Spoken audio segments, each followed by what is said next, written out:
Welcome to The Art of Medicine, the program that explores the arts, business, and clinical aspects of the practice of medicine. I'm Dr. Andrew Wilner, and today I have the pleasure of speaking with Dr. Robert McLean. Welcome, Dr. McLean. Well, thank you. Now, Dr. McLean, you are the president of the American College of Physicians and also a practicing physician, internist, and rheumatologist. So you're a busy guy, and I wanted to talk to you today about what the college is doing and what physicians are doing. I think it's important to say that today is April 16th, 2020. So what's happening on April 16th, 2020 is we seem to be in the midst of this COVID pandemic that is affecting everyone. Everyone's learned how to use Zoom, right? And that's what we're doing now. So I wanted to talk to you, I guess, well, tell us first a little bit about your background, and then I have some burning questions about how physicians should deal with this current situation. Right. Well, so I've had the good fortune this year to be the president of the American College of Physicians, which, as you know, is the specialty organization for internal medicine. I've been in practice now for 25 years in New Haven, Connecticut, initially a small four-man group, which then grew into a couple other different groups joining us for 10 or 15 years. And then we entered the electronic records age and decided that it was the better part of valor for multiple reasons to become part of a larger network that the local hospital system was developing, which was Yale New Haven Health System. So we became part of what's called Northeast Medical Group, which now stretches across all of southern Connecticut. And in that role, I actually, through a lot of experience I got through the ACP, understanding health policy and a lot of things about what's changing in the world, things like clinical integration and quality and safety, actually was asked to take on a role as a part-time medical director in those areas. So I've been doing a combination of primary care medicine and rheumatology for most of 20 years or so. And then as I took on a little bit of an administrative role, going now about 4 or 5 years, I realized that I couldn't be a good primary care doctor if I wasn't in the office all day. So I decided to transition away from doing primary care, which is much harder than doing a subspecialty, and do mainly rheumatology practice in my office 60 to 70% of the week. And the other 30% or so is administrative until this past year when, after many years of involvement in the ACP, through a lot of advocacy and policy stuff, I was a chapter governor for Connecticut for a few years. I was on the Board of Regents and then became the president this year, which took a bit of time as well. So it's been a very busy year. It was extremely gratifying. Unfortunately, our national meeting, as many national meetings, which was supposed to be next week, has now gotten canceled. So there's going to be a couple of remote things, as all of us are learning how to do. But it's changed things a lot, and the ACP has been very active in this last 2 months, trying to figure out how to help physicians in many, many ways, trying to help address some of the public policy concerns, the regulations, the laws getting passed, all that stuff that everyone sees in the news every day, trying to decide, where do we comment on something? Should we comment? Should we not? All that kind of stuff. Very interesting. All right. Now, before we delve into that, I just need to share that our paths have crossed. I'm a board certified internist as well as a board certified neurologist. I'm a fellow of the American College, and I stopped doing internal medicine many, many years ago because it was too hard. And I wanted to pick something easy, like being a specialist in neurology. So I also practiced as a neurohospitalist in New London, Connecticut for a year at Lawrence and Memorial Hospital. I started their neurohospitalist program, I guess, about 10 years ago. And they are now part of your system.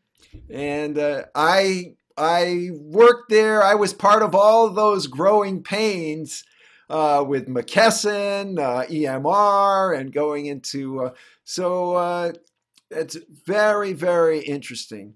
So what is the American think you had a Tennessee accent, so I didn't know how long you were down there.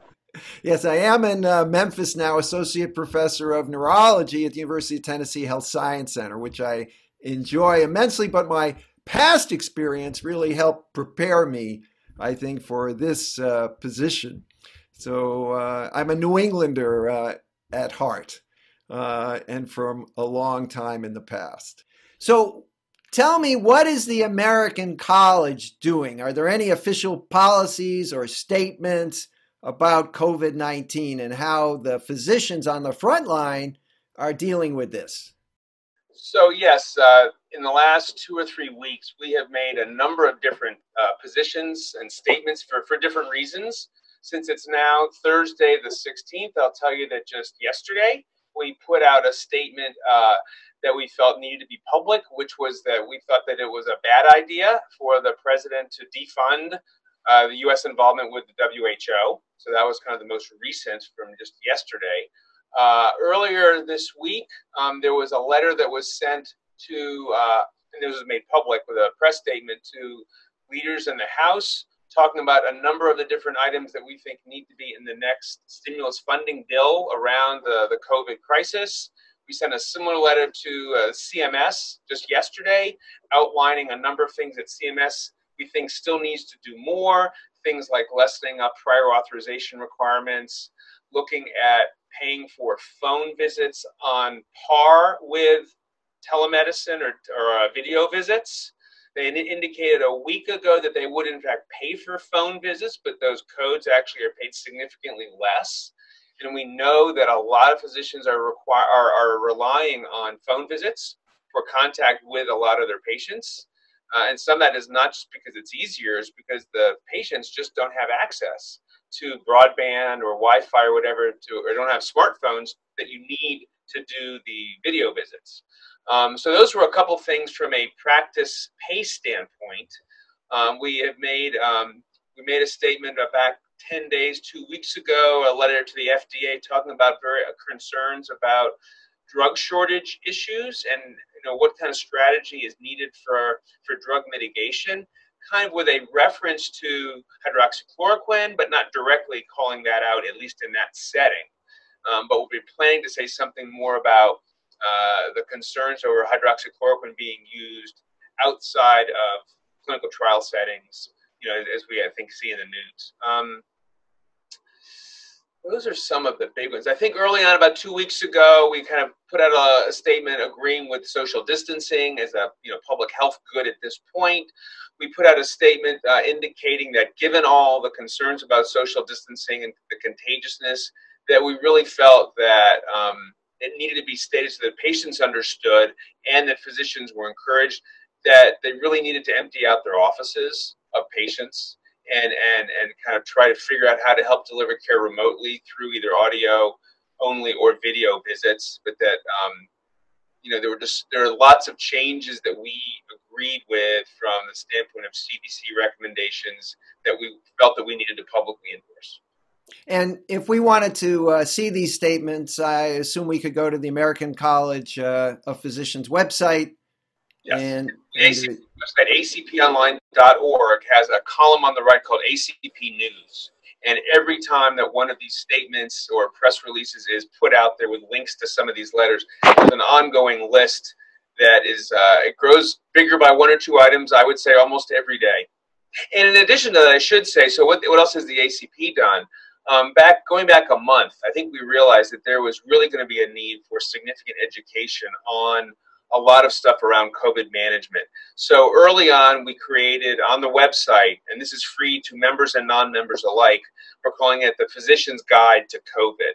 And that is updated literally every day or two by people in our incredible education department.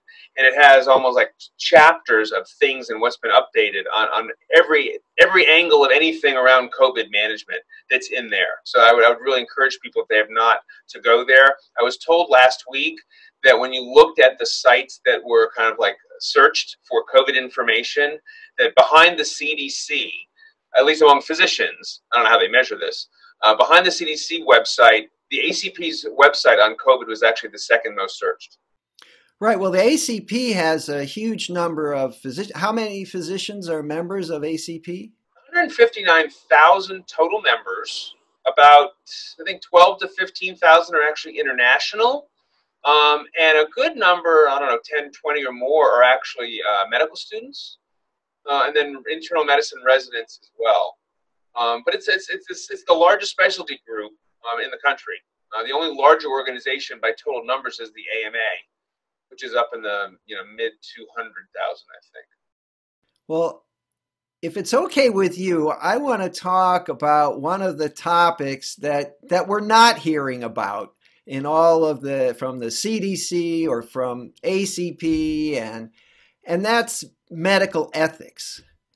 My observation is that most physicians have been more than eager to treat COVID-19 patients, even at risk to themselves. I mean, there's story after story of physicians and nurses and other providers working with less than adequate protection and taking care of patients, but not going home.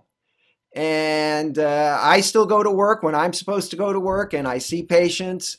We're trying to minimize contact with telemedicine when possible, but if we need to see the patient in person, that's what we do. So, I talked to one person, they said, oh, it says that in the Hippocratic Oath, doctors are supposed to put themselves before their patients. So I went and looked it up. It doesn't say anything like that at all. So where does this come from? So, it's very interesting. As the ACP president, I get to write a monthly column in our newsletter. And actually, I did one 2 or 3 months ago about oaths and charters, and what the statements and documents are that we tend to think drive how we behave.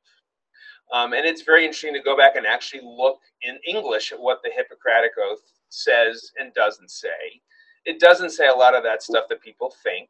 It actually focuses on, as you probably know, almost like adoration of your teachers, respecting your teachers. There's a lot about handing down knowledge and, kind of the next generation, and some kind of ancient things, not giving poisons, which is where the first do no harm comes from. But the Hippocratic Oath kind of said things and was really quite dated, understandably. I think many people realized that people, when they were graduating from medical school, typically said the Hippocratic Oath as they entered the profession. I'm not certain exactly when that was starting, but I think that there was a recognition that the old Hippocratic Oath was quite a bit dated. So there was a physician, I think it was around 1964, who was a dean somewhere. Correct me if I'm wrong, I can't remember where he was, who kind of wrote a modern Hippocratic Oath, which ended up becoming the Hippocratic Oath that I think most people are more familiar with, and kind of stated at medical graduations. Since that time, the Hippocratic Oath was kind of used as kind of the basis, if you go back, for the code of ethics that the AMA created when it was first formed back in, I think, 1847. That was kind of one of these old charters or oaths, which actually tried to put in language and bring the Hippocratic Oath up to a little bit more of a modern day stance as the profession was trying to define itself back in the 1800s as a profession as distinct from other guilds. The AMA Code of Ethics still holds a lot today. It's gotten updated in significant ways. There was a significant update to that back in, I think it was 1948, the Declaration of Human Rights that came out of, I think it was at Helsinki after World War II, when there was a recognition that physicians did bad things in Nazi Germany. And so there are very specific statements about physicians not doing certain things in that. So that's a much more modern kind of oath. And then there was the Charter on Professionalism, which was created by the American College of Physicians Foundation, the American Board of Internal Medicine Foundation, and the European Federation of Internal Medicine, kind of the internists of Europe, which together, those three groups put together a document in around 2001 that talks about professionalism and professional behavior. So I'm kind of giving you a long discussion, but the point of my article was that all of those charters and oaths are kind of pieces of paper and things. And they help guide us and give us guardrails on what we should or shouldn't do in certain situations. But by and large, as physicians, there is this internal drive to help people, to do the right thing. And that's what doctors do. And it's treating the sick, it's going into epidemics, it's knowing that you have the knowledge and the ability to help where others cannot. And so people don't, I think in the article I said, people don't kind of read the Hippocratic Oath, should I do this or that? They act, and it becomes part of their inner being. And so I think what you're seeing now in a lot of the reaction to the epidemic is that this is what we do. You know, doctors think this way. They have a responsibility to society. Yes, that we talk about this kind of social contract of sorts, but people don't think about that. And it's amazing to hear the stories and see the people who have not been in the hospital for 10, 15, 20 years who are saying, you know, sign me up, send me in. You know, now there's a provision there, which is with the contagiousness, as we all know, about self-preservation and safety. So actually one of the statements, which I forgot to mention, which the ACP made a week or so ago, was saying doctors and all healthcare workers, they have a right to PPE, personal protective equipment. And healthcare systems have a responsibility to provide it. And part of the reason for our statement a week or so ago, and we all know this, but part of the reason was that there were stories in the news about doctors who were being called out for not following policy, and doctors who had brought in their own PPE because they didn't feel that the PPE provided at their hospital or wherever was adequate, were being, you know, threatened or whatever. And they also were told, you can't talk about this in public. So we put out a very strong statement a week or so ago saying, all healthcare workers, especially physicians, have a right to bring in their own PPE if what they're being given is not adequate. And in addition, they have a right and, in fact, an ethical responsibility, which we have in our kind of ethics manual, to speak out on concerns that might relate to working conditions at a hospital and public health. So that kind of relates to what you're talking about. Yeah, I think that removing the gag rule, I think, is very important. So on a previous program, I spoke with a locum tenens recruiter. I've done a lot of locum tenens work in my career. And I said, well, you know, you have physicians volunteering coming out of the woodwork who want to go into battle. I said, are there any physicians who are kind of saying, you know, I'm signed up to go next week to New York City for this assignment, but, you know, I'm having second thoughts. And indeed, there are some. Interestingly, he pointed out that it was not the older physicians at highest risk who were the ones that predominated in sort of withdrawing, that it was across the board. But the high risk group was not the group that was saying, no, I don't want to go. So it looked like there might be some generational component to the sort of that inner ethical drive. But what would you say if a physician says, you know what, I don't want to go to the hospital. You know, I'm 65 years old. I've got COPD. You know, I had my stent put in a couple of weeks ago. They say I can go back to work, but I don't want to go. What do you think about that? You know, it's very challenging. I think that in our health system where I am now, you know, the decision was made that people who are clearly identified to be at higher risk should not be seeing patients. So, for example, we've said, you know, we emptied out the offices, and the directive was given: do not see people, you know, for non-urgent visits. And we also said, listen, if somebody is over the age of 65, that's kind of one of the designated higher risk categories. They should just be doing, you know, virtual visits and should not see patients, period, right now, whether hospital, inpatient, or outpatient. So we kind of made that one a little easier.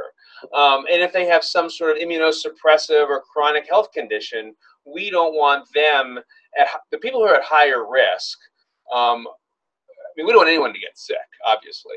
I think the people who are at higher risk, there's a greater threat of losing our physician workforce or being limited if they get sick. So there's kind of the level of, we need to have as many doctors and other healthcare workers as possible doing the necessary work.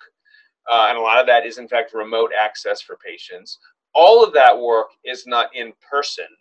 As long as we have enough people who are under 65, who are comfortable doing it, who are adequately skilled and trained to do that, it hasn't become an issue. Now, it hasn't become an issue yet. We've had a number of physicians I know across our group in different parts of Southern Connecticut who have volunteered, some of them 10 years, 10 plus years out of the hospital, who've gone in. We put a system in place. They kind of shadow one of the hospitalists for a day or two to get their feet wet a little bit and get comfortable before they're kind of one of the hospitalists again. That's a huge deal, and my hat is off to them. I've been out of the hospital for 25 years, and I've got enough administrative stuff that I'm not being asked yet. But when the question comes, absolutely. I think we have to do what we can. I'm not in New York City.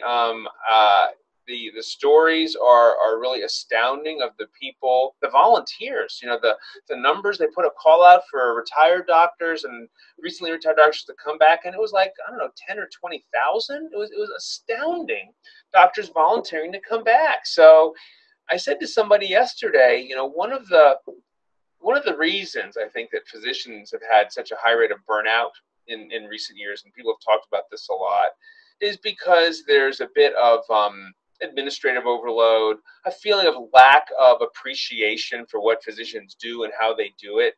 And this crisis is, I think, giving people who are questioning their purpose and meaning, it's giving them phenomenal meaning, and I think that it is going to take a lot of the grumblings that caused burnout among physicians and kind of push them aside a little bit.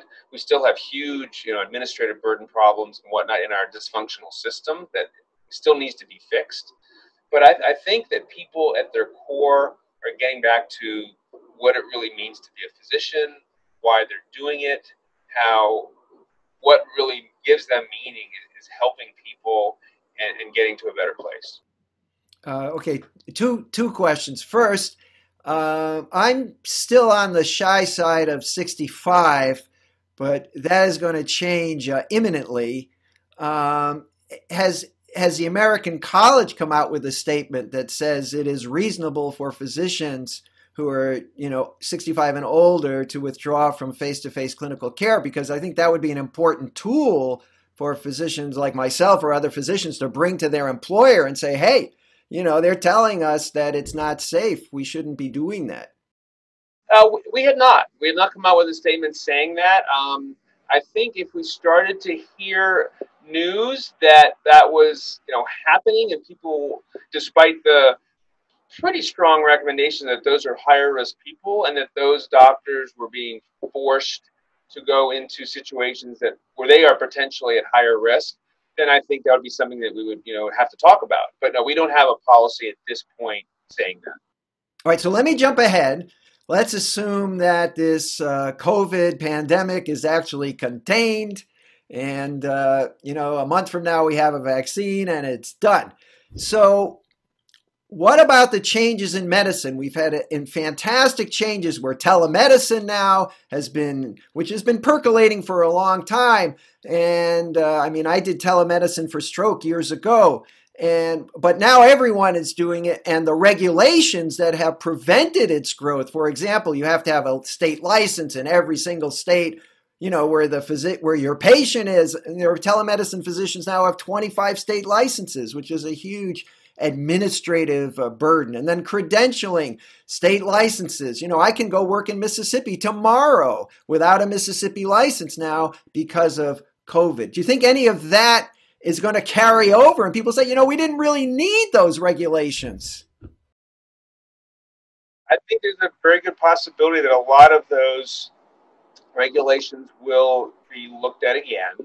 I think especially the stuff around telehealth. Anyone in practice for a number of years clearly recognizes that you can deliver a lot of good health care by talking to someone on the phone. We do it, when we're on call the weekends before we had some of these modalities. And so do all routine follow-up visits where you're not, measuring their blood pressure necessarily, but you're seeing how they're doing or tolerating a new medicine, whatever. We knew we could do this. And the problem was that we weren't getting paid for it. Whether phone calls were never being paid. There have been codes for phone calls for like 10 plus years at least, no payer or Medicare ever paid for them before this. That's a huge change. They're still not paying for them adequately in terms of the time spent, but there is an RVU value and all that stuff. And now we're putting pressure on the payers and Medicare to pay for it in parity with office visits, partially because the practices that have emptied out need it for sustainability. The telehealth visits were slowly rolling out. In certain areas, there were limits, I believe, from CMS for rural areas and in different aspects. So now everyone, I mean, we did in 20 days what we were thinking about for 20 years. It really is remarkable. I think that that is going to take hold in a much greater way. So those are two, that paradigm of how do we deliver care. There's always still going to be, the stuff you need to do in person.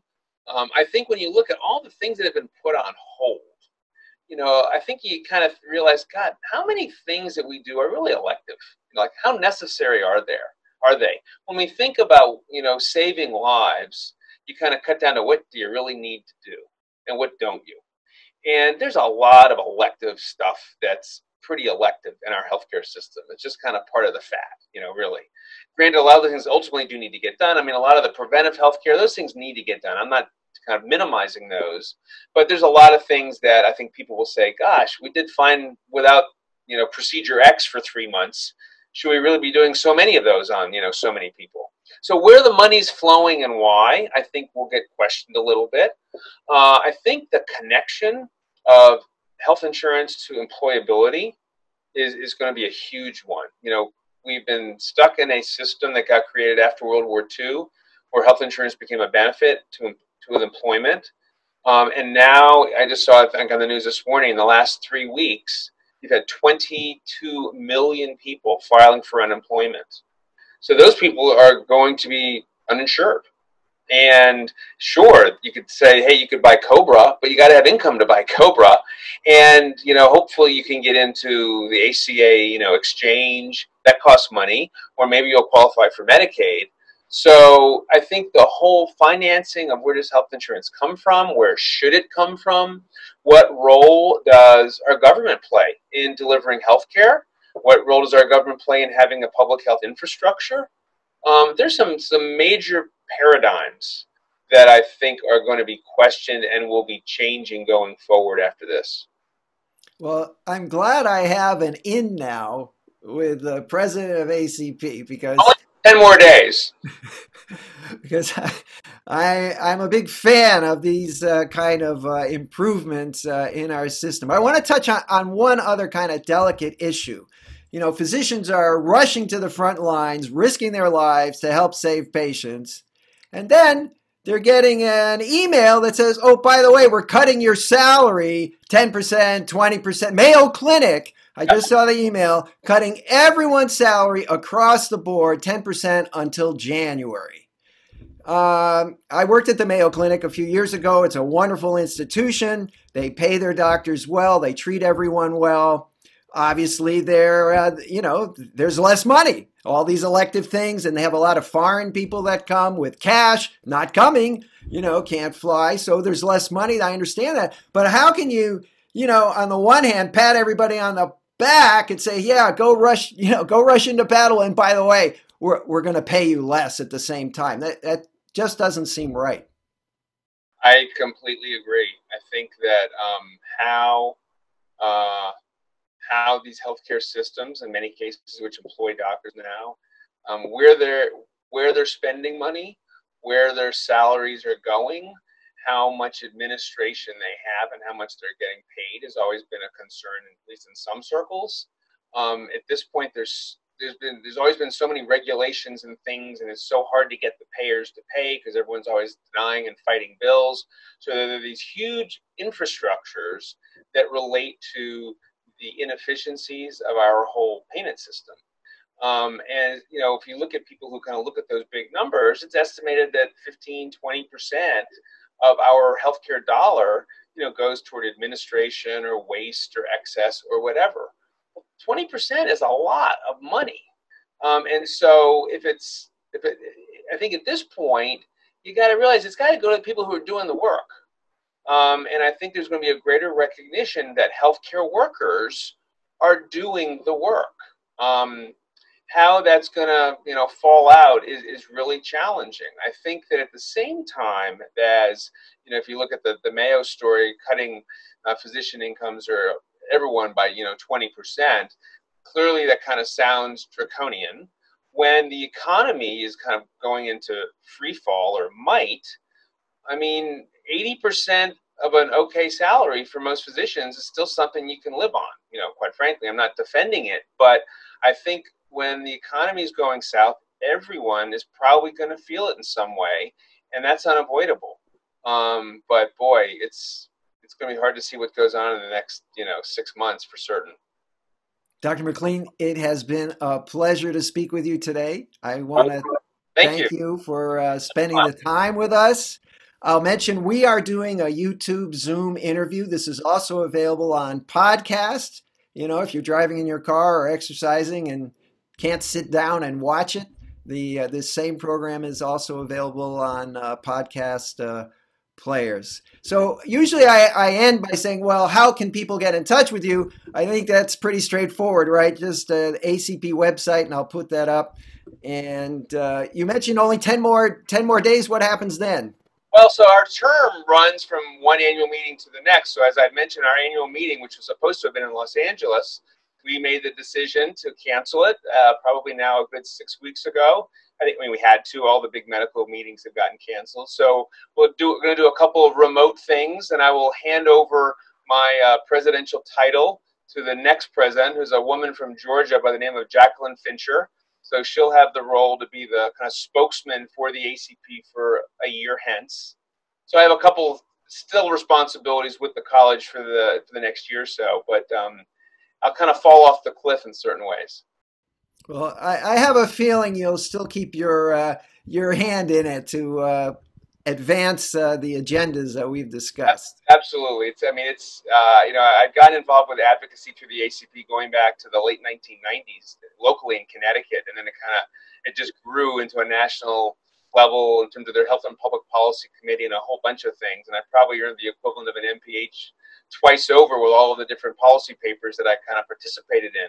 But it taught me in several situations where the importance of physician advocacy, which has really been kind of my passion, realizing that as much as I love seeing patients and interacting with patients on an individual level, when you get to a point where you have the opportunity to help educate regulators and lawmakers about the importance of different issues, and then can actually see some of the ideas that you have helped plant into their brains become part of different laws, you really feel like you've made a difference for many, many more people. And I think that especially now in the last few weeks, a lot of these statements and letters contacts we've had with CMS especially has made some of these changes occur. I mean, I don't know if phone calls would have gotten paid at all if we hadn't been really barking up that tree for the last several weeks. And I think a lot of physicians don't realize that these things don't just happen. A lot of organized medicine, the ACP, the AMA, a lot of other organized groups are doing a lot of work behind the scenes.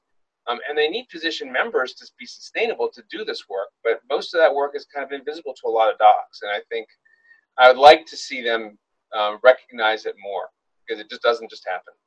Well, you're making me feel better for the dues I've been paying for the last 30 years. Good. So that's great. And thanks again for joining us. It's been a terrific program. Thank you.